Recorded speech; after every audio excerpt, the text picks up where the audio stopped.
Tudo bem. Tomás, ai meu Deus, Nenhuma formalidade, pode ficar tranquilo. então tá ótimo. Bom, pessoal, começando 7 horas em ponto, por conta de que a Daniela pediu para a gente não atrasar nada. É um prazer estar aqui com vocês de novo nessa reunião do Grupo Brasileiro de Estudos de Câncer de Mama. E hoje nós vamos abordar um tema que são os tumores de mama com baixa expressão de receptor de estrógeno, os nossos chamados ER-low, né? Esse é um subgrupo de tumores que muitas vezes na nossa prática clínica a gente fica se perguntando, né? Faço ou não faço hormonioterapia? Considero como que subtipo esse tumor? E a gente tem hoje aqui um grupo de peso para ajudar a gente a discutir esse assunto, né? Então, nós vamos começar a apresentação com a doutora Marina de Debrô. Doutora Marina, que eu tenho todo o privilégio de trabalhar com ela é patologista especializada em câncer de mama no AC Camargo Cancer Center. A gente vai ter também a doutora Fanny Casselli, que é uma oncologista clínica que trabalha no COI e no Hospital da Mulher. Ela vai apresentar a parte da importância clínica, né, de qual é a relevância clínica desses tumores ER-low, inclusive apresentando um trabalho que ela desenvolveu junto com o Dr. Tomás Reinert, que é um oncologista que dispensa apresentações, né, um oncologista clínico que vai depois discutir algumas situações, alguns casos que nós vamos trazer algumas situações. Então, fiquem super à vontade para mandar suas dúvidas. Tem um caso assim, o que você faria, ou questões mesmo da patologia, fiquem super à vontade para mandar essas questões. E eu acho que a gente já pode começar, então, com a doutora Marina, assim que ela puder compartilhar a aula dela. Boa noite, pessoal. Muito obrigada pelo convite, Sol e demais. É um prazer estar aqui com vocês esta noite. Então, vamos lá. Vou compartilhar.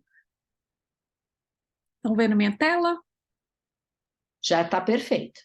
Só não está em tela cheia ainda. Agora, qualquer problema, viu, gente? Podem me interromper, por favor.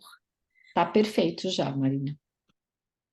Então, só para contextualizar, né, essa visão do câncer de mama luminal, começando, né, lembrando um pouquinho sobre a classificação molecular do câncer de mama, que a gente consegue predizer com uma boa acurácia a classificação molecular intrínseca através de critérios imunistoquímicos, né, empregando os receptores hormonais HER2 e Ki67, além de marcadores basaloides, a gente estima o subtipo molecular intrínseco e como aproximação conveniente, e esse reconhecimento, né, foi endossado desde 2015 pelo consenso de St. Gallen. Então, só para relembrar, né, o subtipo luminal A, através da imunistoquímica, a gente chama de luminal A-like, ou de imunofenótipo luminal, que a gente vai ter uma expressão elevada dos receptores hormonais, negatividade para o HER2 e um Ki67 baixo, ou uma assinatura gênica com o score de recidiva baixo. O luminal B, a gente vai ter 3 subgrupos dentro do luminal B, então receptores hormonais altos, com Ki67 também alto, acima de 20%, ou RE positivo e RP baixo, menor que 20%, e é independentemente do Ki67.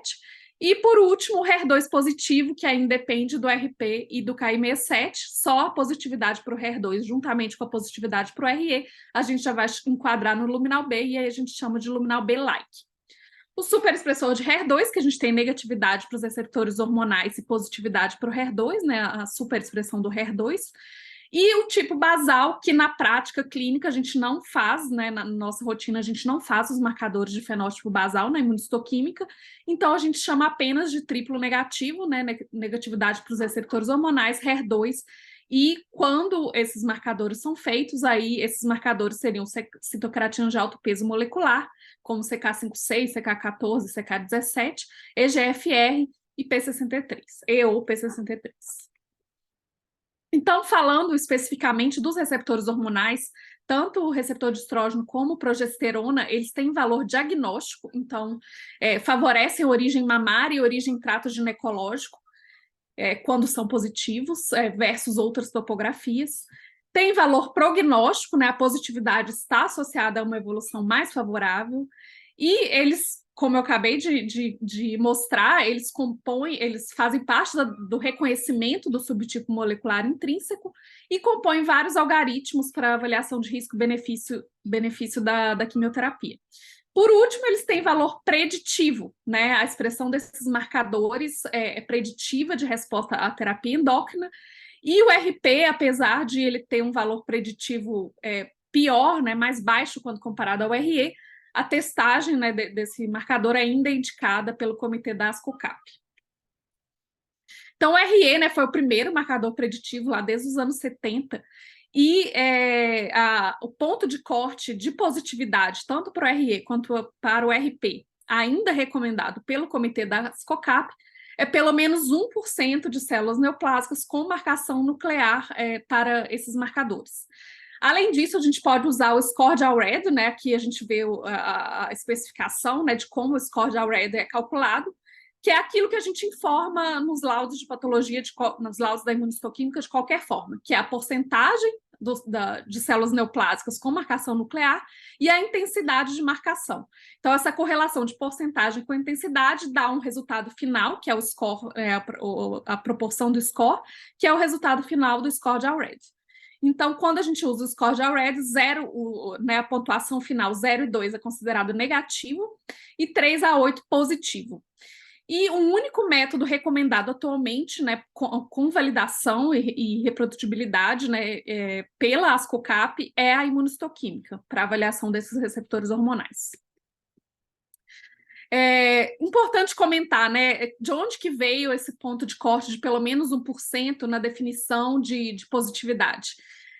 Foi a partir desse trabalho aqui do Harvey, né, desde 1999, que determinou esse score a partir de mais ou menos 1%, que predizeria, né, o benefício com a terapia endócrina.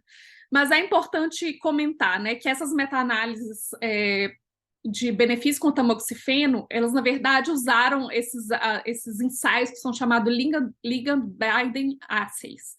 E aí eles observaram benefício com o tamoxifeno a partir esse nível de expressão de RE de 10 a 19 por miligrama de proteína citosólica. E aí o 1%, na verdade, na imunistoquímica é aquele que funcionalmente se equivale a esse mínimo de 10% de proteína citosólica. Mas aí, depois disso, né, depois de todos esses anos, a gente não teve trials clínicos usando ensaios mais modernos de imunistoquímica, que são muito mais sensíveis do que aqueles que eram usados antigamente. Então, a gente teve uma mudança nas porcentagens de positividade, né, com maior sensibilidade dos ensaios. E aí não teve uma resposta de que se essa maior sensibilidade, né, novos testes, né, testes imunistoquímicos mais modernos, afetariam ou não esse benefício da terapia endócrina. Então, justamente por isso, né, que esse ponto de corte de 1% continua sendo usado pelo comitê da ASCO-CAP, e essas pacientes, teoricamente, têm indicação de receber terapia endócrina. Mas, do ponto de vista de prognóstico, evolução e, inclusive, inclusão em trials clínicos, o ponto de corte usado na prática é 10%. Né? E aí, enfatizando, né, que o RE é um preditor de sobrevida livre de doença e que esse ponto de corte de 10% não é usado na definição de positividade, mas é aquele que vai melhor identificar as pacientes com pior evolução, pior sobrevida, pior prognóstico, maior benefício de quimioterapia neoadjuvante, né, permitindo inclusive, que essas pacientes sejam incluídas em trials clínicos de câncer de mama triplo negativo. Então, essa é a última atualização do Comitê da ASCO-CAP para avaliação de receptores hormonais, que foi publicada em 2020. E só mudar aqui, eu estava tampando aqui o slide, gente, só um minutinho que eu estou ocultando aqui. Pronto. E aí, essas guidelines, né, endossaram o ponto de corte de 1%, reafirmaram, né, que nos laudos imunistoquímicos a gente sempre precisa relatar porcentagem e intensidade de marcação nuclear das células neoplásicas. O sistema de Allred pode ou não ser relatado, mas o que é importante sempre estar no laudo é a porcentagem e intensidade de marcação.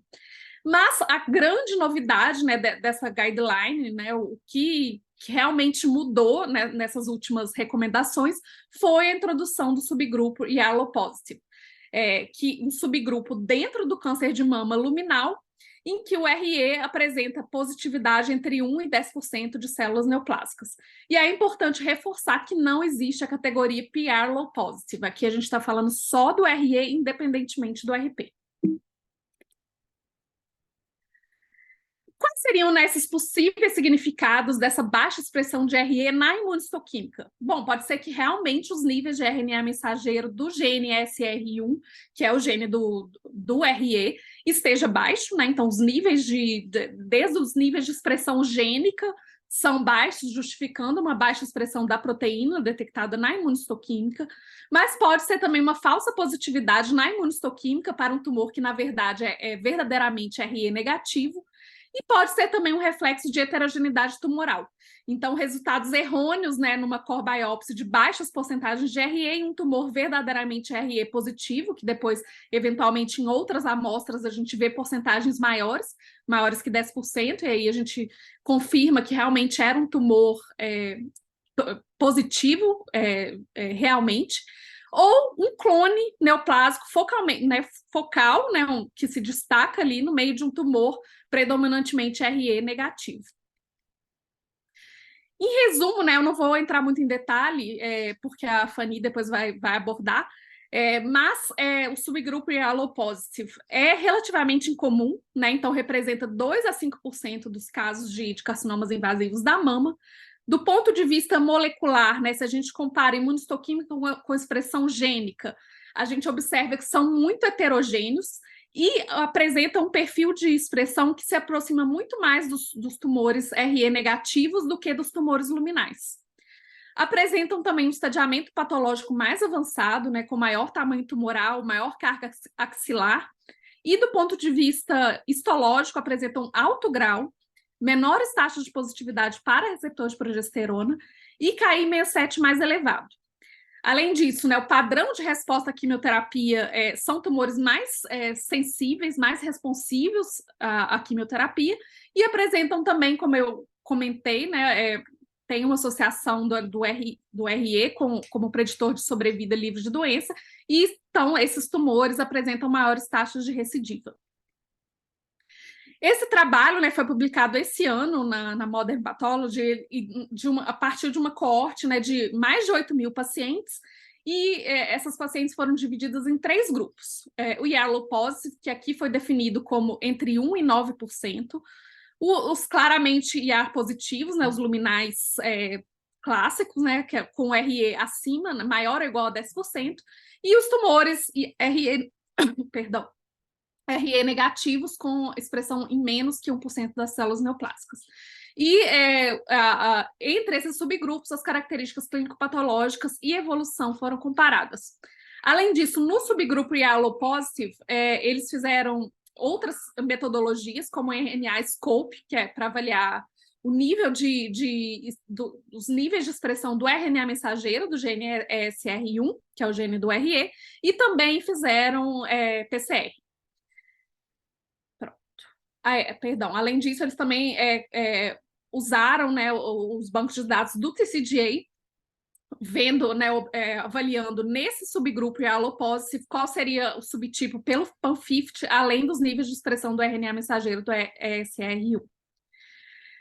E aí, o que eles observaram? Novamente, que é um subgrupo raro, né, representa uma baixa porcentagem dos casos, né, então de mais de 8.000 pacientes, menos de 2% se enquadraram nessa definição de Yellow Positive, e apresentaram, né,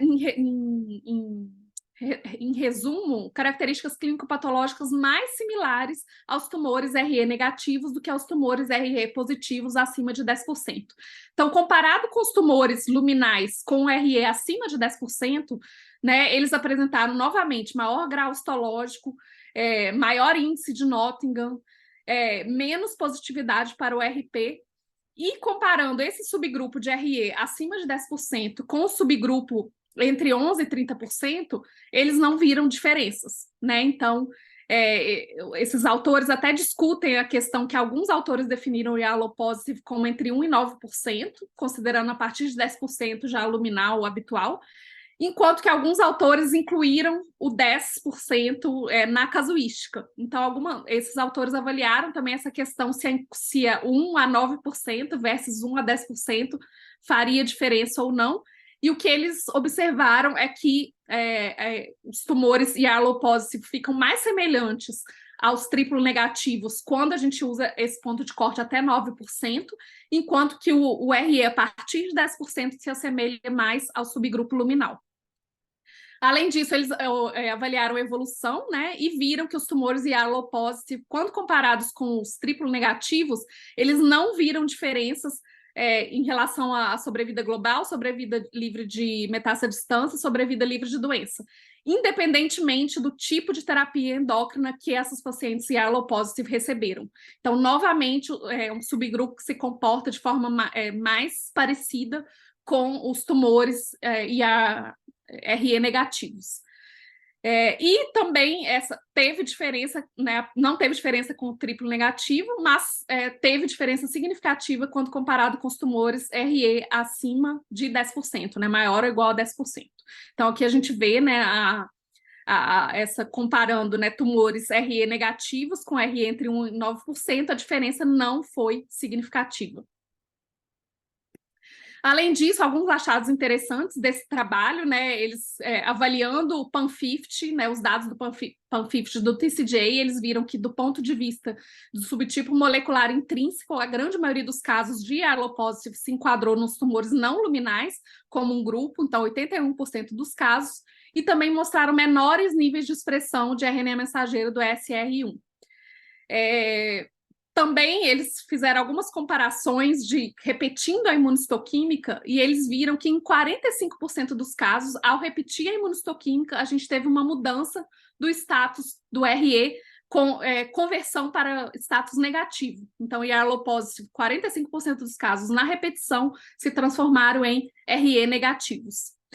E fizeram também uma avaliação interobservador, né, entre patologistas, definindo, reconhecendo o Yellow Positive e encontraram uma concordância moderada, né, que então é uma concordância, uma variabilidade interobservador que é além do que a gente espera, né, como adequado, e essa discordância não foi melhorada com análise, com algoritmos, né, de análise de imagem com inteligência artificial.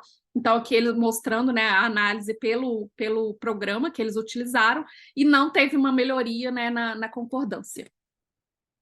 Por fim, um último trabalho para comentar, 192 pacientes, né, não é uma série muito grande, mas um trabalho também interessante que eles compararam o status do RE pela imunistoquímica com PCR. E eles viram, né, que teve uma forte correlação, comparando imunistoquímica com PCR, para as amostras claramente RE negativas e RP positivas, com uma concordância de 100% nos casos RE positivos.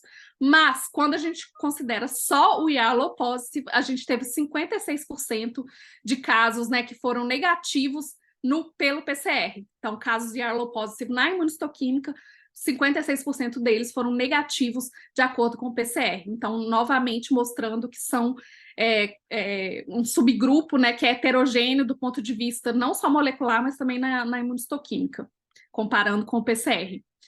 E só para comentar, aproveitando que a gente está falando, né, de receptores hormonais, casos que também são muito raros, mas de vez em quando a gente encontra, que é o câncer de mama RE negativo e RP positivo.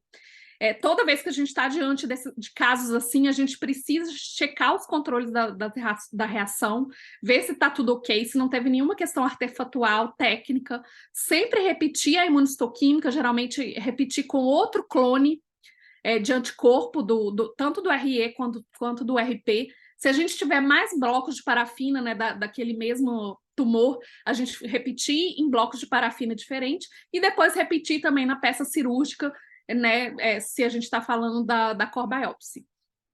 O consenso atual da literatura é que são tumores que realmente existem, mas são muito raros, representam 4% dos casos, mas não é um achado consistente, né? Né? Um desses trabalhos, né, esse trabalho de 2014, mostra que não é um grupo consistente, que tem muita variabilidade.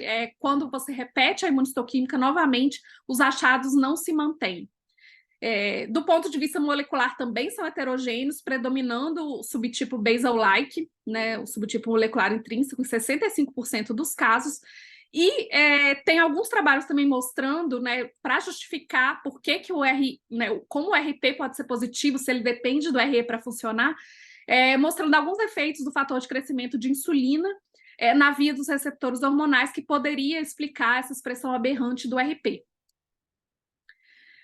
Voltando aqui para falar dos laudos, né, e novamente aqui do CAP, Comitê ASCO-CAP, né, essa é a última atualização da padronização de laudos do Colégio Americano de Patologistas, que foi publicada no início desse ano, e aí já é incluído o subgrupo low positive aqui na forma de relatar, né, além de porcentagem e intensidade de marcação, especificar quando é low positive e sempre relatar o controle interno da reação e também colocar uma nota explicativa sobre o que significa nesse subgrupo na prática.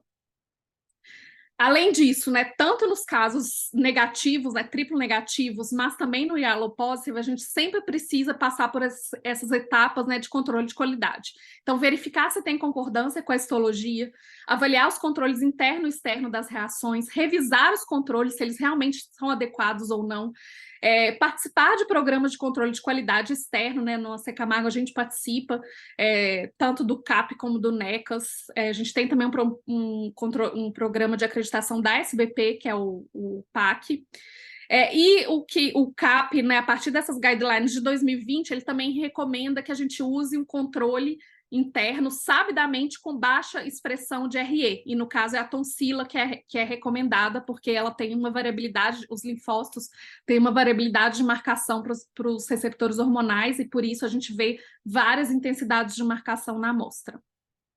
Além disso, importante, um segundo avaliador interno, né? Então, pedir opinião para o colega para ver se realmente se confirma que é um ER low positive, né? Principalmente nos casos limítrofes, ali entre 8% e 12%, pedir opinião, relatar no laudo a positividade do controle interno, comparar com resultados prévios, né, da paciente, repetir a reação, né, com outro clone dos receptores hormonais e também em outro bloco de parafina, se disponível, em espécimes subsequentes, né, então repetindo a peça cirúrgica.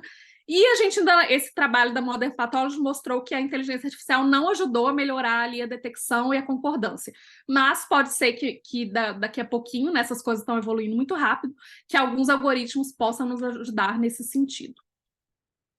A imunistoquímica é o único teste validado e recomendado, considerado o standard para predizer benefício à hormonioterapia.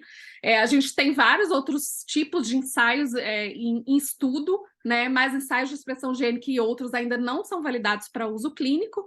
E em relação ao CDIS, né, a indicação formal dessas guidelines da ASCO-CAP é testar apenas RE, o RP é opcional, acaba que na prática a gente faz os dois, porque já vai fazer... não faz tanta diferença, né? Então a gente acaba testando os dois.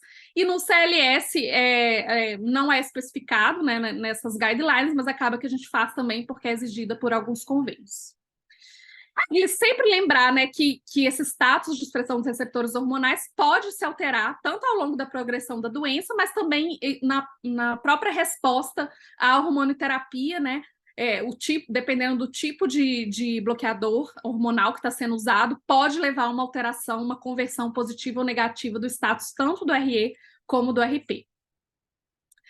E só para comentar, né, quando que a gente deve repetir, retestar marcadores imunistoquímicos no espécime cirúrgico, né? Então, diante de qualquer limitação na core biopsy, a gente sempre vai repetir. Então, se o resultado era limítrofe, se tinha alguma questão pré-analítica, se tinha alguma coisa discrepante com dados clínicos ou com a morfologia da neoplasia, se era um microinvasivo, se a amostra estava exígua, e também sempre a gente vai repetir nos casos triplo negativos e, além disso, no yellow positive e naquele padrão de negatividade para o RE e positividade para o RP. Então, se a gente tem esses achados na core biopsy, a gente sempre vai repetir na peça cirúrgica. Outras recomendações, né, se a gente tem mudança de grau ou de tipo histológico na peça cirúrgica, se a imunistoquímica da biópsia foi feita em outro serviço, não foi revisada internamente, e também presença de componente micropapilar. Então, em resumo, gente, o câncer de mama Yellow Positive, ele é clínica e biologicamente muito heterogêneo e se comporta de forma distinta quando comparado ao câncer de mama luminal com RE acima de 10%. Então, o que a gente observa é que ele se parece muito mais com os tumores RE negativos do que os RE positivos acima de 10%. Sempre diante desses achados, atenção aos fatores pré-analíticos, reavaliar os controles internos e externos da reação, sempre repetir esses marcadores, né, no caso de recidiva e de metástase à distância. Sempre relatar no laudo porcentagem e intensidade da marcação nuclear das células neoplásicas, seguir e estar atualizado, né, com as guidelines tanto nacionais como internacionais, e sempre importante participar, né, de programas de controle de qualidade externo, que a gente tem uma avaliação de fora, né, que vai apontar problemas, que é muito relevante, né, sempre um aprendizado para cada serviço, né, a participação nesses programas. Comentando um pouquinho das perspectivas do comitê da ASCOCAP, a última, então, é de 2020, né? Tem um boato de que vai ser reavaliada essa questão do Yellow Positive, né? Do ponto de corte, se vai manter 1% mesmo, se vai mudar para 10%. Tem essa conversa, mas ainda nada oficial. Então, a gente não sabe, né, quando essas guidelines vão ser publicadas, né, se realmente vai ter essa alteração. Então, é isso, gente. Obrigada, Heitor. Vou continuar aqui com vocês acompanhando a discussão. Muito obrigada, Marina. Super importante a gente ter toda essa, eu acho que esse background, esse embasamento, antes da gente continuar aqui na nossa discussão do IALO. Já tem algumas perguntas aqui para te fazer, mas vamos deixar as perguntas todas para o final. Então, se você puder já Tentando descompartilhar. aqui, sumiu. Tudo bem. O quadrinho sumiu, eu não estou conseguindo abrir de novo. Ai, meu Deus, para descompartilhar. Ai, meu Deus, não sei o que eu fiz. Desculpa, gente. Ele não tá aparecendo o ícone. Ah, peraí, achei. Embaixo. Pronto. Isso. Pronto, descompartilhou. E aí, Fanny, quando você quiser colocar já os seus slides, a gente já pode começar. Ainda está não está no modo apresentação. Pronto, já no modo apresentação. Bom, gente, boa noite. Eu gostaria de agradecer muito o convite, né? É uma honra estar com esses dois expoentes aí da oncologia mamária, tanto a Solange como o Tomás. E queria agradecer as 28 pessoas que estão ainda aqui presentes comigo num pós-feriado, eu acho bastante. Bom, aí a gente vai começar com o caso clínico, né? Então, uma paciente na pré-menopausa, tinha um câncer de mama esquerda, ele era multicêntrico, grau 3, sendo que era um T2N1M0, né? Com RE de 9%, RP negativo, um HER2 negativo e um Ki67 de 60%. Foi realizado o PANFIT, veio um perfil basaloide, e aí a gente fez o tratamento neoadjuvante com ACT, AC, dosidência e T semanal, e fez adenomastectomia bilateral. Depois a gente fala sobre esse caso, para vocês entenderem. Então, aqui vai ser a sequência da aula que eu vou seguir hoje, né? Então, começar com prevalência e características clínico-patológicas e começar com esse trabalho, que eu me orgulho muito de ter participado, que o Tomás foi o primeiro autor. E aqui, nessa tabela, como vocês estão vendo, né? Vocês podem ver que o ER-low, em relação ao triplo negativo, e em relação ao receptor de estrogênio maior que 10%, o tumor luminal, ele tem uma maior porcentagem de mulheres na pré-menopausa, né? Uma prevalência aqui de grau 3, que é semelhante ao triplo negativo, e bastante presente aqui do carcinoma lobular invasivo comparado com o triplo negativo. Aqui a gente mantém a prevalência de mulheres na pré-menopausa, e esse estudo do MD Anderson, ele fez uma avaliação pelo PANFIT, que a gente viu que tem uma grande presença do perfil basaloide, né, 42%, seguido do HER2 amplificado. Lembrando que esses tumores, eles são muito heterogêneos entre si, isso aqui eu não coloquei no slide, mas eu queria relembrar também da parte genética, né? Foi realizada uma pesquisa de BRCA e foi detectado muito BRCA1 nesses tumores ER-low, que é bem semelhante ao triplo negativo. Então, quando você se deparar com um tumor desse, né, também lembrar de fazer a avaliação genética. Estou lembrando aqui dos conceitos de oncogenética que eu aprendi bastante com o Dr. Leandro Jonathan. E como a gente fala de prevalência, né, nesse trabalho do FEI, a gente vê que é de 2 a 5%, essa prevalência se mantém nos trabalhos. Esse é um estudo retrospectivo. A idade média dos pacientes eram 56 anos, né? Aqui a gente vê que mantém a prevalência do grau 2 e 3, receptor de progesterona negativo, né, 84%. Fala mais a favor do triplo negativo e um tamanho maior aí que os tumores luminais. E aqui também a gente vê aqui a prevalência do grau 3 no ER-low em relação ao triplo negativo, né? E também a maior prevalência de receptor de progesterona.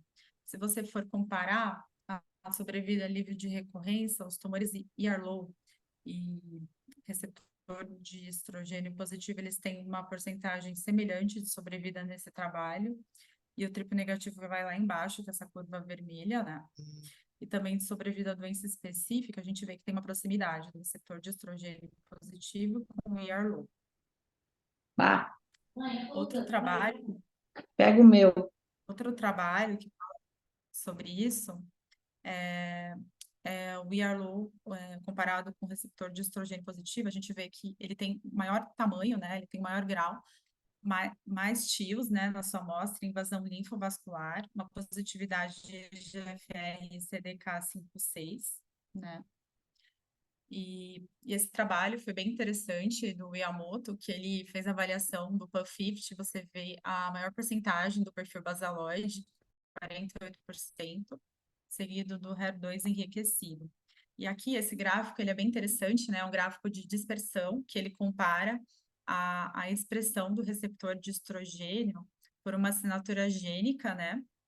Em relação à expressão do ESR1 pelo RNMA. E aí a gente vê que essa comparação dessa assinatura gênica do receptor de estrogênio que correlaciona com ESR1, ela é bem maior nos tumores que são luminais. Ele coloca um cutoff aqui de 10,18, né? Demonstrando, e esse ESR1, esse gene, ele tem relação com a expressão do receptor de estrogênio, né? O que comprova aqui nesse gráfico. Esse é um outro trabalho, um trabalho do Xiang, 2015, que ele avaliou o índice de proliferação pelo PAN50, né? E a gente pode ver que pelo ER-low é bem baixo aqui, né? Em relação ao triplo negativo. Triplo negativo aqui, lembrando que é essa parte aqui vermelha. E também a assinatura genômica luminal, ela é bem baixa aqui no ER-low, em relação ao perfil luminal B. E aí, quando você avalia esse trabalho do Dixon, de 2018, ele avaliou, ele analisou um oncotype desses tumores, né? Tanto do ER borderline, que ele chama de ER low aqui, né? Que é de 1 a 10%, como o receptor de estrogênio negativo. E a gente pode ver que o recurrence score ele é alto, tanto no borderline como no tumor triplo negativo, mostrando a semelhança de comportamento. Isso que é bem diferente no tumor luminal. E quanto a prognóstico? Prognóstico, tem esse trabalho do Jesse, que ele compara a sobrevida livre de recorrência à distância, né? E aqui no gráfico, ele coloca um receptor de estrogênio menor que 1%, que ele considera triplo negativo, e o ER-low entre 1% e 9%. Vocês veem que as curvas quase se juntam aqui, né? Sem diferença. E na sobrevida global, elas se separam só um pouquinho aqui no final, mostrando que eles têm um prognóstico parecido. E aqui é um dado de vida real, né? Um estudo retrospectivo. E ele fez ele diferenciou, assim, isso é um desafio que a gente tem nesses trabalhos, né? Cada trabalho, ele considera o ER-low de acordo com um número, né? Por exemplo, esse aqui, o ER-low foi de 1 a 9%. O ER intermediário foi de 10 a 19%, né? Ele deu mais uma diferenciada. E aqui, como vocês estão vendo, o ER-low, ele está bem próximo aqui com o triplo negativo, que é a linha verde, né? E a linha vermelha é o ER-low. E o RE intermediário, ele já está indo mais próximo do luminal. E na sobrevida global, as curvas meio que se cruzam, tanto do receptor de estrogênio intermediário, que é de 10 a 19%, como o ER-low, como o triplo negativo. E aqui ele só compara, ele faz um comparativo, nesse trabalho ele considera o ER o tumor luminal maior que 20%, né? Então, na sobrevida livre de recorrência, a gente vê que separa bastante o luminal e na vermelha ele junta todos, tanto o ER low como o ER intermediário. Aqui a gente vê que tem uma diferença sobre a vida livre de recorrência, já sobre a vida global, as curvas quase se cruzam. E esse é o outro trabalho do Scodri, e ele também já faz outra divisão, né? Você vê como é difícil a gente trabalhar com esses dados, né? Cada autor delimita de uma maneira. E aí a gente pode ver que ele considera que o receptor hormonal, o ER, o triplo negativo menor que 1%, o ER low de 1 a 9% e o maior que 10% luminal. Você vê que as curvas estão bem separadas e o ER low do lado do triplo negativo. E aqui, esse trabalho foi bem interessante do Pacola, que ele avaliou o impacto prognóstico e preditivo, né, da expressão desses receptores de estrogênio no ER low. E aqui a gente percebe que a porcentagem de pacientes com ER low é 24,8%, bem semelhante com a porcentagem de pacientes triplo negativos, né? E você não tem diferença entre eles. Já no ER positivo, você tem aqui 8,3%, que é um número bem menor de PCR, mostrando que o comportamento ER low é bem parecido com o triplo negativo. E aqui também ele coloca um forest plot, que a gente vê que da sobrevida livre de doença, que a gente vê que o ER low, ele tem uma pior sobrevida livre de doença comparado com o luminal, né? O diamante está do lado do ER low, aqui no forest plot. E você compara o ER low com o triplo negativo, você não tem diferença quando o diamante, ele cruza a linha. E as implicações terapêuticas, né? Esse trabalho também do Jesse, que eu já citei anteriormente, nesse gráfico, no eixo Y, ele tem a sobrevida livre de recorrência, né? E aqui a gente pode perceber que a linha vermelha é dos tumores ER low e a linha preta é dos tumores triplo negativos. Quando você vendo que a porcentagem aqui de PCR, quando ela acontece basicamente em 100% dos tumores ER low, né? E quando ela acontece, você tem uma sobrevida livre de doença invasiva muito alta em relação aos tumores triplo negativos, né? Agora, se você comparar a doença residual, essa linha se inverte. E a gente vê uma grande diferença, mostrando que os pacientes com doença residual, eles têm uma maior sobrevida livre de recorrência em relação aos tumores com doença residual e ER low, né? E essas curvas meio que se aproximam depois de 5 anos de segmento. E esse padrão, ele se repete, né, aqui também nesse gráfico do trabalho do Yoder. Também, ó, o PCR low tá lá 100% de sobrevida livre de recorrência e o triplo negativo você vê que ele tá bem abaixo em relação a ele, né? Tá um pouco mais abaixo. E aqui as linhas se invertem e se cruzam nesse caso, né? E aqui as linhas só se mantêm invertidas na doença residual. E o que a gente pode esperar do ER low, né? Infelizmente, é um tumor que ele acontece em um baixo número, né? Então, é difícil você ter estudos prospectivos direcionados para ele, né? Como vocês estão vendo aqui, esses de ER low só tem, ó, esse aqui tem 4 pacientes, esse estudo prospectivo, esse aqui tem 1, né? Então, a nossa expectativa é que esses estudos que estão sendo lançados de triplo negativo, a gente possa analisar os subgrupos do ER low, e nesses subgrupos a gente tirar alguma consideração, porque eles consideram também grupos de 1 a 9% dentro desses subgrupos, para entender melhor esse tumor. E a gente precisa muito da ajuda do patologista, então a aula da Marina foi essencial para essa apresentação. E quais as mensagens que eu queria passar para vocês? Que a identificação e o tratamento do câncer de mama com ER low, ele é um desafio, né? O comportamento e a resposta ao tratamento do câncer de mama com ER low, ele parece ser mais semelhante ao triplo negativo. A quimiosensibilidade no cenário neoadjuvante, ela está bem estabelecida. A gente tem um benefício incerto da hormonioterapia. É um hot topic em pesquisa clínica e translacional.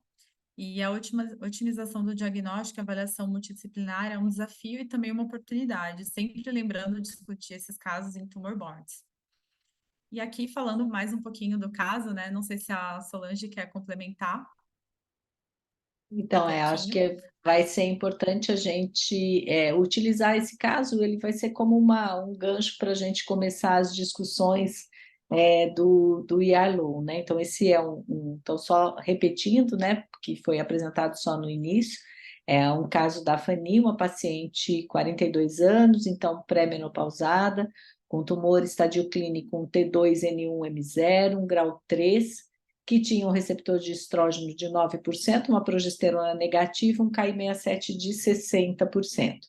Foi, na época, submetida a um tratamento neoadjuvante com acidose densa e paclitaxel semanal, e o resultado cirúrgico ela teve uma resposta patológica completa. Então, acho que isso pode servir de gancho para o início das nossas discussões, né? Tem mais algum slide, Fanny? Não tem, não. Não? Então, perfeito. Então, assim, se você quiser descompartilhar, acho que a gente já pode, né? Que aí a gente começa a discussão. Então, assim, só para introduzir agora o começo da nossa discussão, eu acho super importante um ponto que a Marina colocou, de todo esse cuidado antes de se soltar esse laudo de ser um Yarlow, né? Então, essa questão de que não é uma decisão de um patologista só, que tem que ter pelo menos uma validação interna, pensar nas possibilidades de que aquilo não seja um Yarlow para realmente ter esse laudo como um Yarlow. E um outro ponto super importante que eu acho que você colocou, Marina, é assim, que não existe o PR low, né? A gente tem essa situação rara que a gente pode ter um receptor de estrógeno negativo com um de progesterona positivo.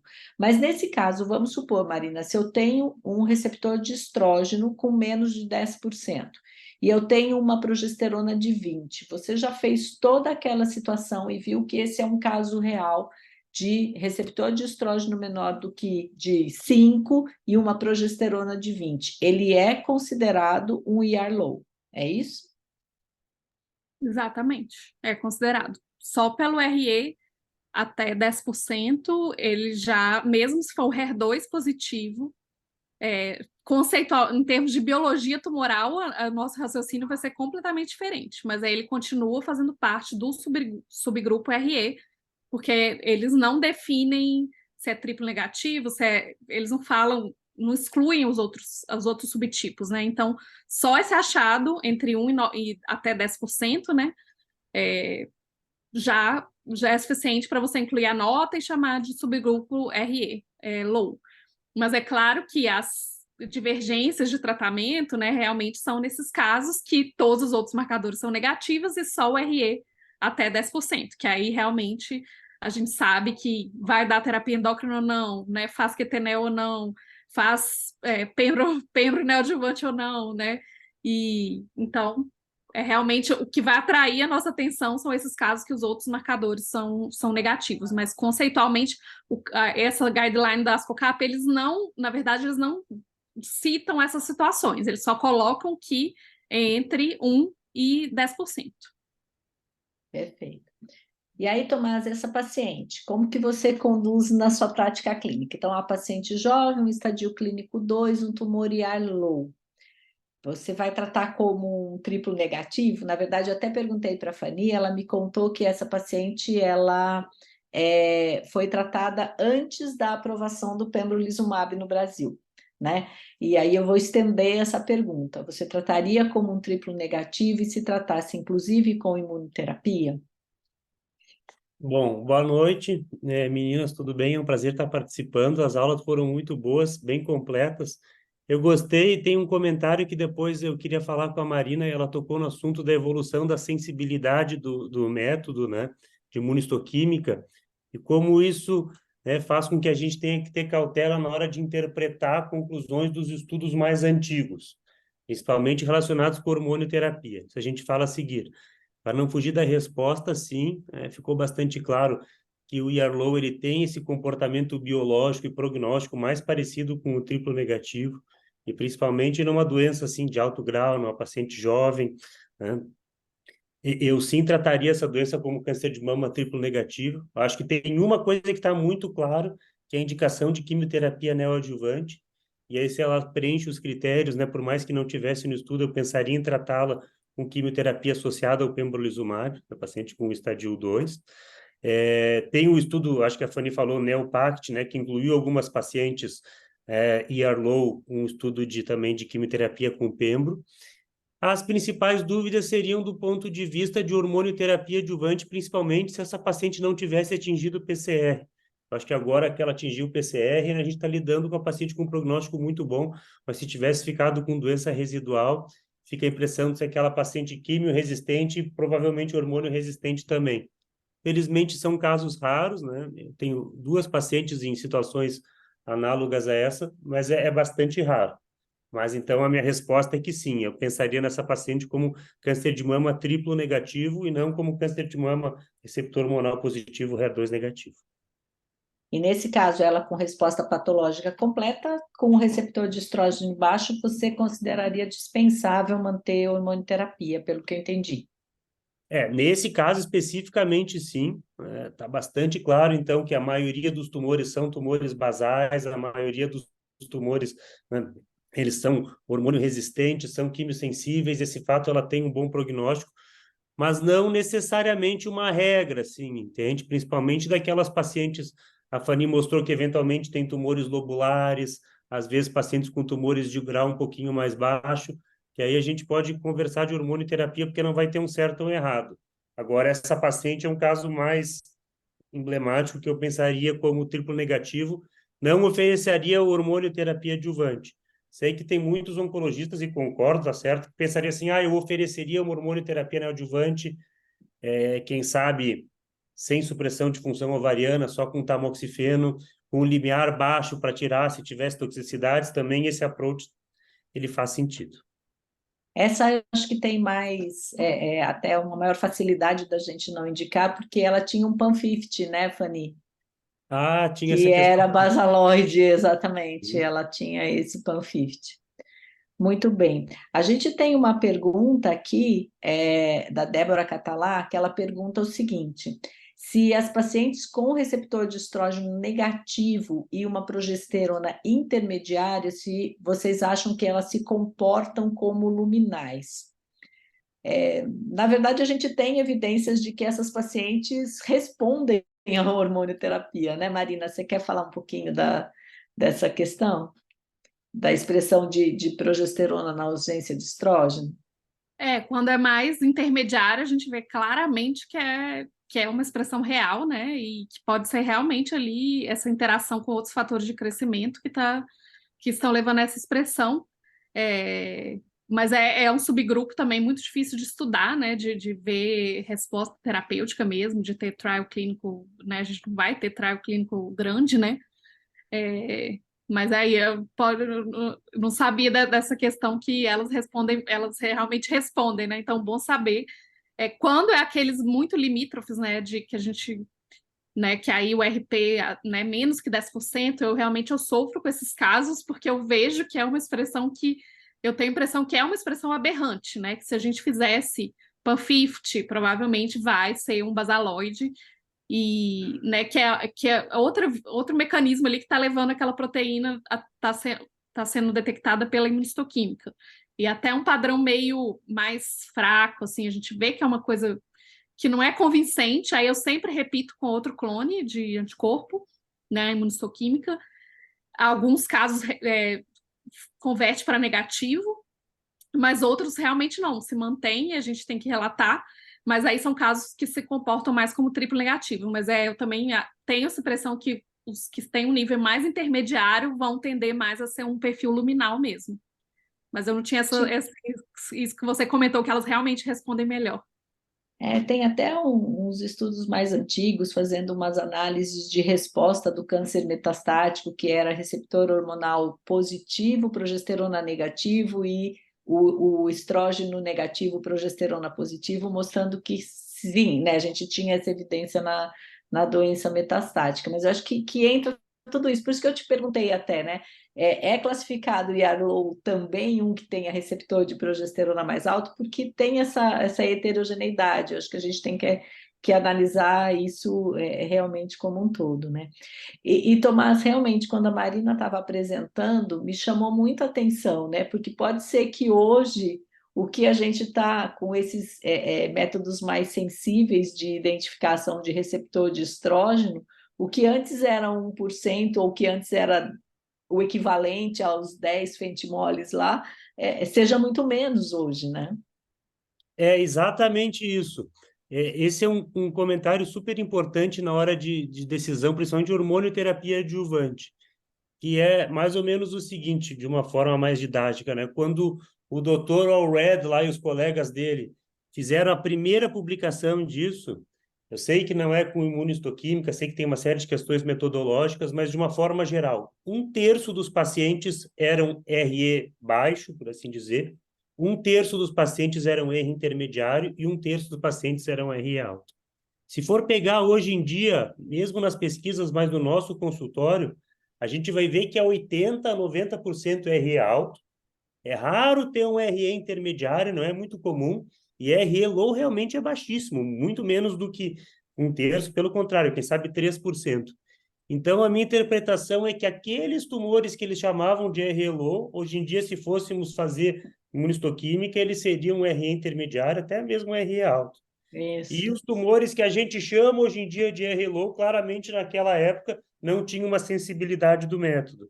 Então, quando se fala assim, estudos antigos mostraram que o tamoxifeno funciona mesmo em quantidades pequenas de expressão de RE, tomar um pouquinho de cuidado com essa interpretação. Concorda, Marina?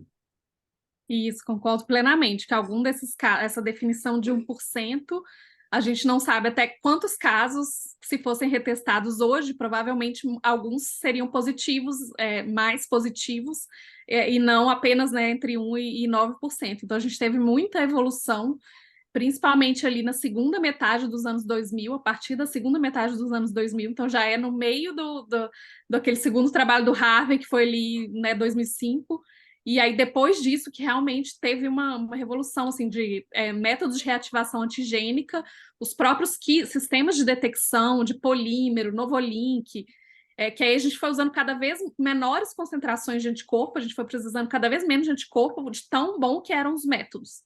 E também a evolução da questão do controle dos fatores pré-analíticos, né? O uso de formalina tamponada, que antigamente era muito menos comum e hoje em dia é uma questão padronizada, né? Mesmo que muitos serviços ainda não usem, mas é uma questão que é muito mais padronizada do que era antes. E também os sistemas automatizados de imunistoquímica, que antigamente era tudo manual, né? Então, além dos sistemas serem muito melhores e mais sensíveis, a gente ainda tem os sistemas automatizados, que a gente reduz muito as questões pré-analíticas e analíticas, e tem um controle muito melhor da reação com resultados mais acurados, né? Então, eu acho que todos esses fatores não tem como a gente saber até que ponto interferiu nesses dados históricos, né, que a gente tem. Então, é uma coisa que a gente tem que considerar mesmo, que a gente realmente, talvez a gente não saiba efetivamente o benefício de terapia endócrina nessas pacientes, né, dessas séries antigas. Esse é um ponto super importante, muito interessante da gente levantar isso, né? E aí a gente entra, Tomás e Fanny, nessa situação assim, né? Na doença metastática, qual seria a paciente com o IR low que vocês pensariam em oferecer hormonioterapia para essa paciente na doença metastática, seja com inibidor de ciclina? Como é que vocês pensam frente a essa situação? Todas vão para químio, já que o comportamento biológico lembra mais o triplo negativo, ou tem essas situações em que vocês pensariam em oferecer hormonioterapia para essas pacientes, né? Como que vocês veem isso? Porque nos estudos acima de 1%, dos estudos de inibidor de ciclinas, os pacientes poderiam entrar no estudo e não tem uma análise, até onde eu sei, eu não conheço nenhuma análise relacionada com intensidade de receptor hormonal. Fanny, Eu pode acho assim, falar que depois eu complemento. então, na verdade, assim, quando a paciente evolui com metástase, sempre lembrar de fazer a biópsia desse sítio metastático para ver se o perfil dela mudou, né? Eu até queria voltar no ponto, Sol, não parando de responder sua pergunta, mas você falou que a minha paciente fez o PAN50, agora vamos para a realidade. Nós não temos PAN50 a rodo aí, né, para todo mundo fazer. Então, acho que se você está em dúvida, né, e você não está num grande centro que tem um PAN50, normalmente você tem só em estudo clínico, quando a paciente tem condição de pagar, tal. Eu acho que eu pediria uma revisão de biópsia aí. né, para a gente definir mesmo. Então, eu acho que num cenário metastático, primeiro eu pediria essa biópsia do sítio novo, né, e veria se a paciente mudou de perfil. Mas eu acho que eu optaria mais por fazer químio. Essa é a minha opinião. Não sei qual que é a do Tomás. Eu acho que nesse raro cenário de uma paciente com câncer de mama metastático, que foi realmente definido e reavaliado, como a Vani falou, de uma forma pareada, a biópsia do sítio primário e do metastático, seja ela sincrônica ou metacrônica, e essa é a definição, levar em consideração a doença pelas características clínico-patológicas mais tradicionais. Então, se realmente for uma doença mais de baixo grau, uma doença mais indolente, sem doença visceral, que a paciente não precise de uma resposta objetiva, não é? Eu pensaria em começar com hormonioterapia, já que os guidelines são de oferecer sempre primeiro hormonioterapia por câncer de mama receptor hormonal positivo, HER2 negativo, então existe esse embasamento. Mas, se a paciente está se apresentando, né, com uma doença de maior volume, uma doença de grau 3, uma doença com, né, um predomínio já de metástases viscerais, uma paciente que precisa de uma resposta objetiva, aí teria que considerar já tratá-la como triplo negativo, e até a mesma questão também de fazer uma avaliação para a imunoterapia, ela seria pertinente. É uma situação pouco comum. Também tem essa questão do PAN50, porque essa é uma situação de exceção, e é uma situação que, na maioria dos casos, não tem que ser utilizado. Então, por exemplo, na maioria dos pacientes, para fazer a decisão se vai fazer hormonioterapia ou não, qual tipo de hormonioterapia, a Solange falou que nos estudos não tem essa avaliação de forest plot de resposta ao inibidor de ciclina e nível de expressão do RE. Nos estudos do Palbo, no Paloma, eles fazem avaliação por quartis até e mostram que não tem diferença se é do quartil de 0 a 25, né, entre aquela corte ou maior. Então, na maioria dos casos, não tem que fazer essa avaliação com PAN50.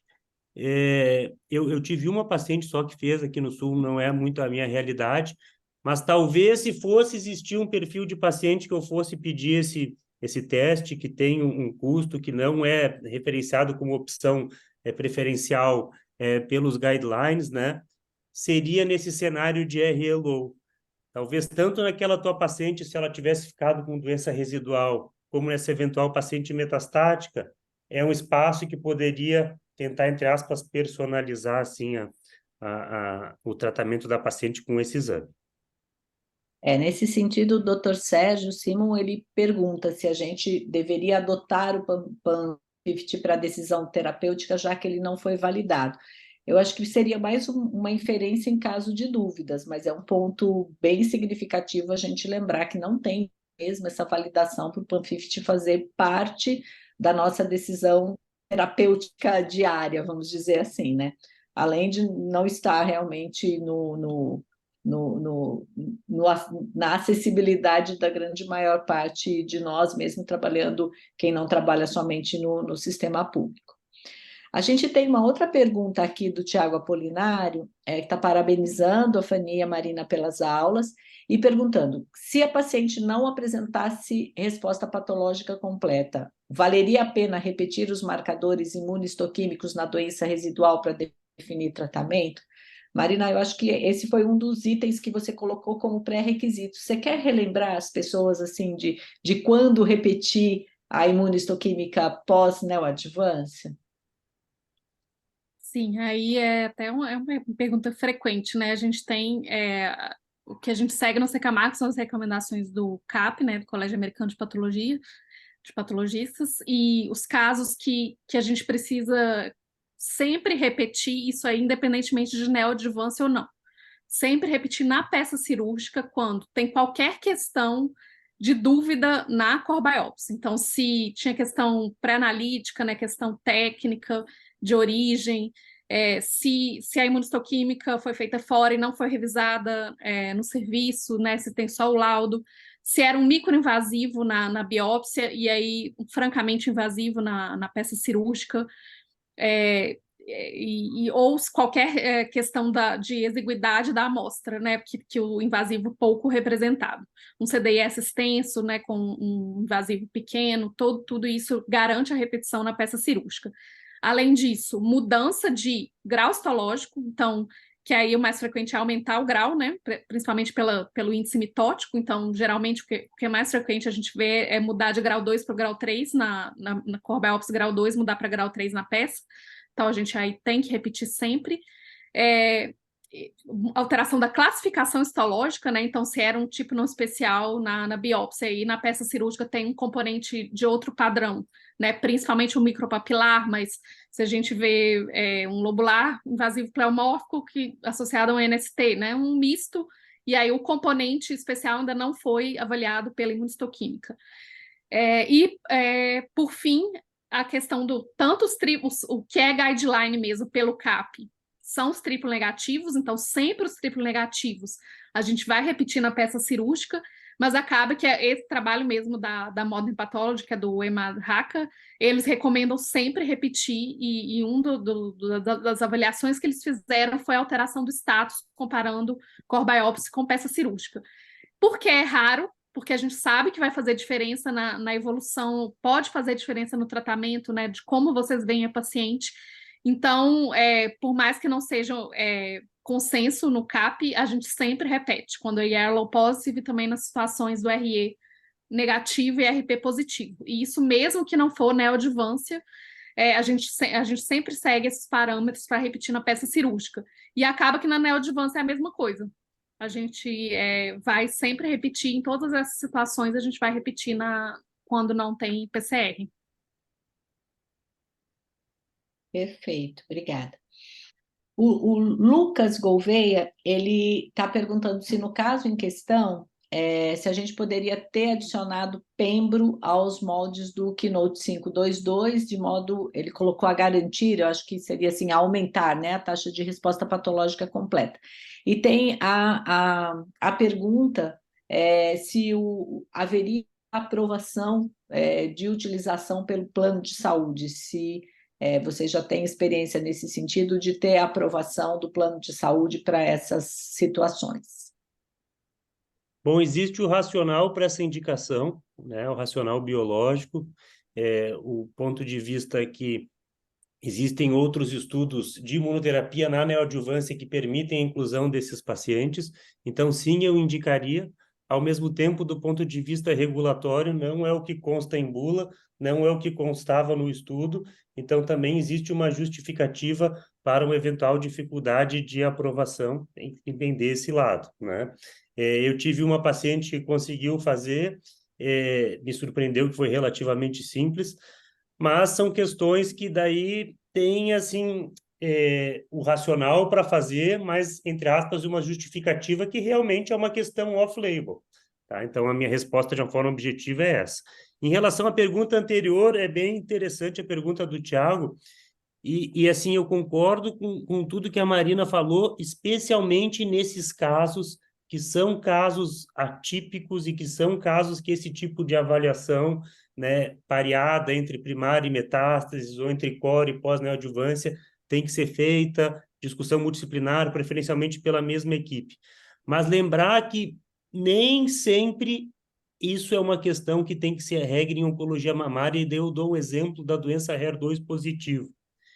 No estudo Kettering, foi avaliado se aquelas pacientes que tinham HER2 positivo, ficaram com doença residual, se reavaliou biomarcadores e não tinham mais o HER2, se faria benefício o TDM1 ou tratamento padrão, e ainda assim o benefício foi de TDM1. Então, o que isso mostra? Que nesse cenário do HER2 positivo, não tem que fazer essa avaliação, porque senão vai te trazer mais dificuldade do que propriamente uma clareza, e não deve mudar o tratamento.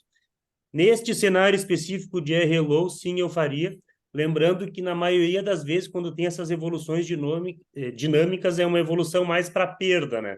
Então, é mais comum perder a positividade numa avaliação subsequente do que o ganho, mas sim, eu faria. Achei um bom comentário. Só complementar, Tomás, que o racional do CAP é exatamente esse, é quando tem marcadores positivos, não tem por que repetir na peça. Por exemplo, triplo positivo.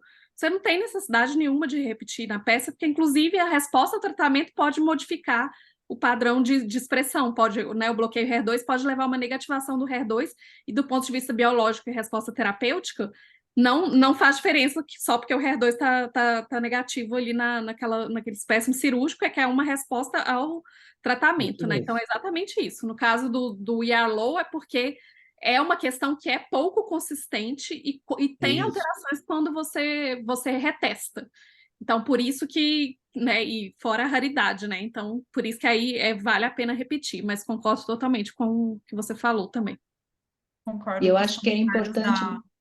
da Marina Pode e falar, do Fanny. Tomás, né? Eu concordo com os comentários da Marina e do Tomás. E além de olhar a doença residual, acho que eu pediria uma revisão da biópsia, da primeira biópsia, só para me resguardar também. E eu acho que é interessante a gente aproveitar essa oportunidade, como o Tomás levantou a questão do HER2, que tem muitas pessoas que repetem o HER2 na doença residual, e na verdade isso não é real, né? Você só tem a inibição ali do local onde vai se ligar o antígeno. Inclusive, há alguns anos, eu acho que no ano anterior da pandemia, aquela apresentação de San Antônio, do último dia, que quase ninguém gosta de ir, do Year in Review, as duas primeiras, né, você tem a pesquisa básica, tal, depois chega para o adjuvância e o metastático. E eu vi uma apresentação muito interessante, que tinha lá um pessoal lá dessa primeira fase da apresentação, né, da pré-clínica, vamos dizer assim, mostrando que essas células que eram HER2 negativas na doença residual, quando elas eram colocadas em cultura, em 2 passadas de célula, elas já eram HER2 positivo de novo. Então, é uma inibição temporária pelo uso que você tem do seu bloqueio HER2. E a gente vê muito essa questão assim, não, você tem que rebiopsiar, falando das metástases, que é até um assunto que eu quero entrar aqui, mas assim, não, você tem que sempre rebiopsiar e tratar de acordo com aquele momento atual do tumor. Mas nessa situação pós-neoadjuvância e nas situações em que você vem fazendo um bloqueio HER2, você tem que lembrar dessa possibilidade de que essa perda de HER2 não é uma realidade tão comum e que, principalmente nessa situação da doença residual pós-neoadjuvância, ela não é real, né? Então, não precisa fazer, e se por um acaso fizer e for negativo ou não for mais um HER2 3 cruzes, não se preocupar com isso. Esse tumor continua um HER2 3 cruzes. Aí o Tiago pergunta o seguinte: se o receptor se torna negativo na peça cirúrgica após QT-NEL, então eu estou entendendo que era positivo antes, né, Tiago? Escreve aí direitinho se é exatamente essa a sua pergunta. Se o receptor se torna negativo na peça cirúrgica após QT-NEL, vocês tenderiam a não fazer hormonioterapia ou levariam em conta outros fatores, como o grau de positividade de receptor de estrógeno, 1A4, 5A9? Alguém? Tomás ou Fanny? Então, se o receptor não, fosse... segundo ele era ER-low na core e se tornou negativo na doença residual da peça cirúrgica. Essa é a pergunta dele. Eu acho que eu faria a capecitabina como uma doença residual termonegativa. E aí, se ele fizesse pembro, né, a gente teria que continuar com o pembro. Também pensando que é 522. Nesse caso, assim, bastante atípico, que era um ER-low, ficou com doença residual, confirmou um ER-low na doença residual, ou um RE negativo, eu pensaria também que capecitabina pode fazer mais a diferença que hormonioterapia. Tá? Nesse caso específico da Fanny, de uma paciente bem característica de um ER-low com uma doença de alto grau. Então, aí o Thiago emenda outra pergunta, mas você faria hormonioterapia após a capecitabina? No ER-low? Eu acho que nesses casos são não tem aquelas certo ou situações... errado, mas sim, poderia discutir com a paciente, sim, de fazer tamoxifeno, entendendo que, como na maioria dos casos de hormonioterapia, é um tratamento que tem um NNT alto, então muitas pacientes estão fazendo hormonioterapia sem precisar, mas que essa paciente talvez seja o caso, dependendo da percepção de risco da paciente, dessa balança de riscos e benefícios, sim. Mas ainda assim eu pautaria o meu tratamento como sendo um tratamento de um câncer de mama de alto grau, com um padrão de hormônio resistência e quimiosensibilidade. Porque nesses casos, muito provavelmente, né, a via mais importante de agressividade, de crescimento tumoral, não é a dependente do receptor de estrógeno. Então, eu também considero que não está errado oferecer a hormonoterapia nessa situação, mas a gente acaba sendo menos intenso na hormonoterapia, né? Diria assim, não vou fazer um bloqueio duplo se for pré-menopausa, vou pensar em fazer um tamoxifeno mesmo que seja uma pós-menopausada. E eu acho que o mais importante nesses casos é a gente ter um limiar baixo para a suspensão de acordo com o efeito adverso, né? Porque a gente pensa na hormonioterapia como um tratamento menor, mas a gente tem que lembrar que a quimioterapia ela é extremamente intensiva e ela dura ali aqueles 6 meses, 5 meses e meio. E que, ao contrário, a hormonioterapia é um tratamento considerado com menos efeito colateral, mas a dificuldade que ela traz para a qualidade de vida de grande parte das mulheres, que vai durar um tempo bem mais prolongado, é importante, né? Outro dia que eu estava conversando isso com uma paciente, ela fez justamente essa analogia, ela falou assim, que durante a quimioterapia tinha sido, a palavra dela tinha sido uma pancada que ela tinha tomado. E que depois, na hormonioterapia, ela estava tomando uma marteladinha no dedo todo dia. Então, assim, que ela tinha recebido uma coisa muito, muito importante durante a quimio, mas que a hormonioterapia não era menos dolorida por ela, embora fosse fracionada. Obrigada, Tiago. O Tiago está agradecendo, falou que o tema é excelente e que ele também concorda que ele trataria mais como triplo negativo e talvez tamoxifeno, a depender do caso. Eu acho que essas são aquelas situações que tem que ter uma decisão em relação à hormonoterapia muito compartilhada, né, com a paciente, né? Muito bem, deixa eu ver aqui se eu tenho mais alguma pergunta. Não, até o momento, mais nenhuma pergunta. Aí, pessoal, um outro ponto que eu acho que é importante a gente aproveitar sempre para falar é dessa questão de rebiopsiar a paciente que se torna metastática sempre que possível, né? Vocês consideram isso já uma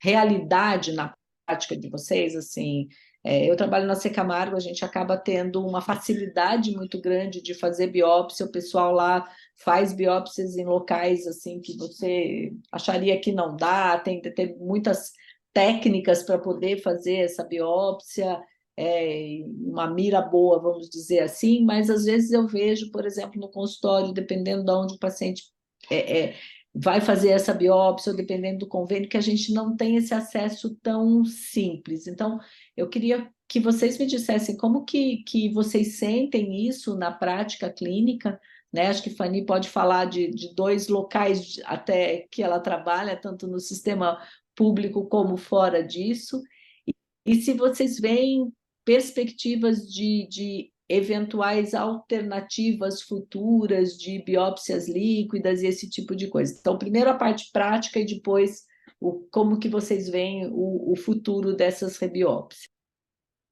Então, Solange, na verdade, apesar de eu trabalho no SUS e tenho um consultório particular, né? Trabalho no SUS em 2 cidades diferentes. No Hospital da Mulher, que é o antigo Pérola Baito, a gente tem muito acesso, né? A gente tem uma equipe de radiointervenção que em 2 semanas, 3 semanas, a gente consegue fazer isso, que não é a realidade. Eu imagino, assim, outros locais, até alguém estiver aqui do Norte, Nordeste, eu sei que é complicado, né? E até outro hospital público, né? Lembrando que se você faz a biópsia na óssea, você faz a descalcificação, você não consegue ver muito a imunohistoquímica, só se é carcinoma mamário metastático. E tanto em São José dos Campos também tem uma equipe de radiointervenção parceira e eu consigo isso de maneira fácil. Mas, assim, essa questão da biópsia que você levantou, eu também acho interessante. Tem que ver até que pontos vale esse risco para a paciente, né? Que às vezes você tem uma paciente idosa, que você vai fazer uma biópsia pulmonar, né? Você vai botar ela em risco também. Tem tudo isso que entra em jogo, né? Então, eu trabalho em lugares que eu tenho fácil acesso, né? Mas eu não tive dificuldade, por enquanto, com isso. Os meus comentários são que, sim, sempre levar isso em consideração, mas entender que a biópsia ela deve ser solicitada quando isso realmente vai impactar o paciente na sua prática e trazer algum benefício em desfechos que seja de qualidade de vida ou desfecho sobre vida. Quando sempre é importante lembrar, principalmente na primeira linha de tratamento, para confirmar claramente o diagnóstico, não só para guiar o tratamento, mas aí para entender que a gente vai estar lidando com uma doença crônica, uma doença potencialmente incurável, então a percepção do paciente, da família, a sua realidade sobre isso, né? E posteriormente muito se eu antevejo que esse tratamento vai mudar de acordo com o biomarcador. A gente sabe que câncer de mama, infelizmente, a gente corre bastante atrás, né, de outras áreas da oncologia. Então, tirando o HER2 low agora, que provavelmente vai estar presente mais no início da jornada, mas que pode ser, entre aspas, diagnosticado esse status ao longo da jornada do paciente, é pouco provável que a gente vá ter um biomarcador que vá mudar a nossa prática e as principais decisões, tanto de hormônio quanto de quimioterapia, agora dos ADCs, elas são pautadas pelo receptor estrogênio, HER2, e por como foi a experiência, né, do paciente na linha anterior. Para mim, esse é o biomarcador mais importante. Se é uma doença receptor hormonal positiva e que eu tratei ele em primeira linha, ele ficou, né, anos com doença controlada, esse é um biomarcador, né, para o próximo passo que está bastante claro para mim.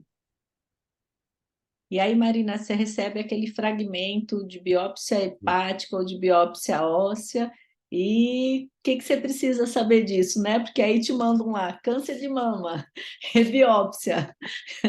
Acho que é bom para a gente fomentar cada vez mais essa necessidade desse entrosamento, né, entre o clínico, o patologista, o radiologista. Conta aí para a gente, quais são as coisas mínimas que você precisa que mandem junto com o fragmento, né? É a história prévia, com certeza, e, se possível, o subtipo, né? Porque se tiver qualquer marcador que seja limítrofe, né? Aí serve para todos, receptores hormonais e HER2. A gente vai, né, buscar essa história prévia para ver se é consistente ou não. E se não for consistente, aí a gente acaba insistindo mais, né? Tipo, lógico que esses achados discrepantes a gente sempre vai repetir, né, a imuno com outros clones. Às vezes a gente vê mesmo fragmento pequeno, a gente pode receber 2 blocos de parafina e repete no outro bloco. Agora, se está mantendo, né, se está consistente com a história, aí a gente fica mais tranquilo. Então, com certeza, ajuda muito essa história, né, o diagnóstico prévio e, se possível, né, o perfil anterior. Acaba que lá no AC a gente sempre vê, né, no nosso próprio sistema da patologia, geralmente a gente acha, e se tiver sido fora, aí a gente consegue também ver pelo prontuário. Então, acaba que a gente, nesses casos limítrofes, a gente consegue levantar, né, os dados. Mas, principalmente, a história de neoplasia prévia, acreditem que é uma coisa que, às vezes, a gente, né, vê casos que vêm sem a história, não dentro do ACI, lógico que é exceção, mas acontece, né, fora a gente vê bastante isso, né, e aí pode ser, né, só com a imunistoquímica a gente vai favorecer um ou outro, mas claro que essa história prévia né, a gente vê isso na prática quando a paciente tem 2 primários e tem casos que são difíceis de definir qual que é a metástase, né, de onde que veio a metástase, a gente vê só pela imunistoquímica, às vezes a gente, né, fica bem ali no meio do caminho.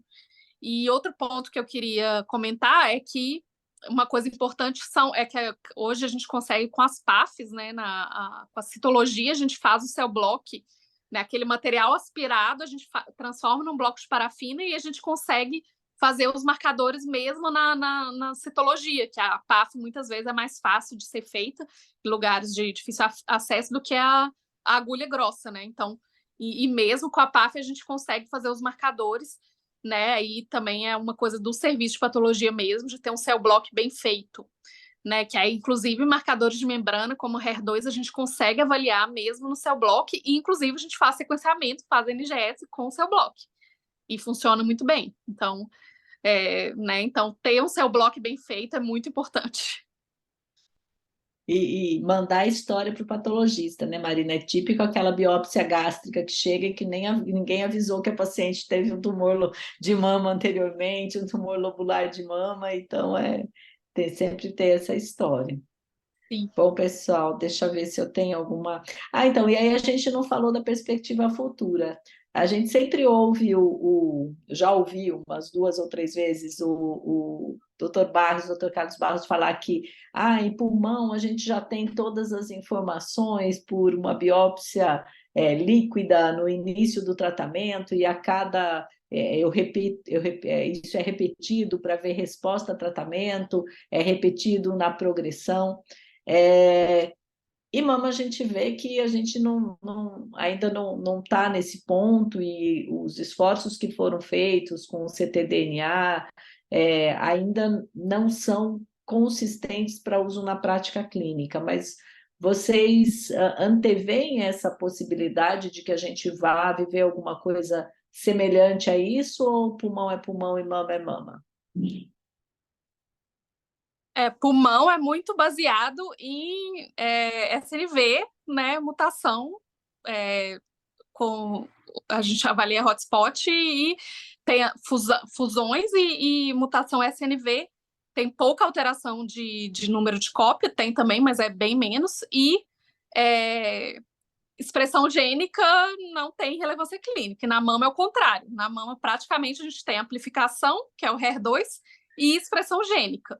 A gente SNV só PIK3CA e talvez daqui a pouco SR1, né? BRCA2, né, germinativo, tumoral, né, ainda também, né, muito mais germinativo do que tumoral. E tirando isso, né, gente, de relevância clínica, por isso que a biópsia líquida, né, a gente tem painéis amplos excelentes em biópsia líquida, mas o foco é SNV, fusões e alteração de número de cópias, que ainda está meio em andamento, mas expressão gênica a gente não avalia pela biópsia líquida, né? Então, esses painéis que, né, nas assinaturas gênicas que a gente usa para mama, a gente não tem na biópsia líquida. Então, mas eu acho que assim, né, as metodologias estão evoluindo muito rapidamente, né? E mesmo a questão do HER2-low, a gente está avaliando com outros métodos, né? Com proteômica, com ensaios mais quantitativos, né? Para avaliar nível proteico. Então, eu acho que, né, pode ser que e outras drogas-alvo que tenham benefício em câncer de mama, se a gente tiver aí marcadores, né, para essas drogas-alvo, que até o momento a gente tem poucas, né? Os meus comentários vão em linhas com o de vocês. Esse é muito interessante, porque realmente no câncer de pulmão, o conhecimento, né, da paisagem genômica e do DNA faz toda a diferença. Enquanto na oncologia mamária, esse conhecimento ele já existe, está amplamente descrito em vários contextos, mas o que importa para a gente realmente é a proteína, ali, né, os receptores estrogênio, HER2, às vezes a variação de RNA de expressão gênica ali no oncotype, por aí vai, mas o entendimento do DNA não tem grandes biomarcadores. Isso não vai mudar, porque assim já se conhece toda a paisagem genômica, então não vai descobrir um outro biomarcador que vai ser um alvo terapêutico, isso é certo que não. Eu acho que os conjugados droga-anticorpo, eles vão revolucionar todo esse nosso entendimento de biomarcadores. E sim, a biópsia líquida ela vai ter um papel, muito menos, né, como é no câncer de pulmão, como assim um mapa terapêutico, e muito mais como uma mensuração de doença residual mínima ou de avaliação de resposta que vai guiando o tratamento. Eu acho que sim, tem esse papel, mas são visões bastante diferentes. Interessante que no consenso St. Gallen desse ano eles discutiram isso, né? E aí a maioria dos panelistas votou contra o uso, né, de ctDNA para decisões terapêuticas, né? Mesmo essa questão de doença residual, de predição de recidiva, a maioria, né, falou que não vai usar. Perspectivas futuras. Aí tem vários estudos Padawan, avaliação durante a neoadjuvância, avaliação de adjuvância estendida, mas nesse momento não. Agora, o que eu acho claro é assim, não vai ter um teste de biópsia líquida vamos fazer esse teste, que é um novo biomarcador, como tem pulmão, próprio PIK3CA, talvez, que a gente tinha muita esperança de, agora tem um biomarcador para mama, está saindo um novo agente terapêutico para essa via que não importa tanto o biomarcador. Então, eu acho que o caminho é por aí. Eu concordo com eles também. Eu acho que está muito longe a biópsia líquida aí para a gente usar como biomarcador, assim, e vamos com as nossas biópsias mesmo. Muito bom. Bom, a gente está se aproximando aqui nos últimos minutos. Vocês gostariam de fazer algumas considerações finais a respeito do YARLOW? Ou a gente está bem discutido? Eu acho que a gente não tem mais nenhuma pergunta. Gostaria de agradecer muito a presença de todos vocês, Fanny pela apresentação, Marina também, sempre super disposta a todos os convites, Tomás por todas as suas considerações. Então, deixo o microfone aberto, caso vocês tenham alguma consideração final, e agradecendo também a participação das pessoas que mandaram perguntas e que estão aqui com a gente assistindo esse episódio, vamos dizer assim, dessa reunião do GBCAM. Eu agradeço, estava muito bom, acho que foi bem completo. Em nome do GBCAM, eu acho que o mais importante dessa atividade é valorizar essa questão, a importância da relação com o patologista. Então, nós do GBCAM, que não é só uma equipe de oncologistas clínicos, pelo contrário, já é uma equipe multidisciplinar, mas a gente valoriza muito. Feliz de quem é que nem vocês, que tem já essa integração bem consolidada, trabalham numa instituição que valoriza isso, e para os outros que não têm, eu acho que é algo que é indispensável que seja construído, né, no futuro aí de curto, médio e longo prazo. E Arlo é o melhor exemplo, eu acho que foi bem didática a discussão. Obrigado. Agradecer o convite. Pode falar, Anny, depois eu...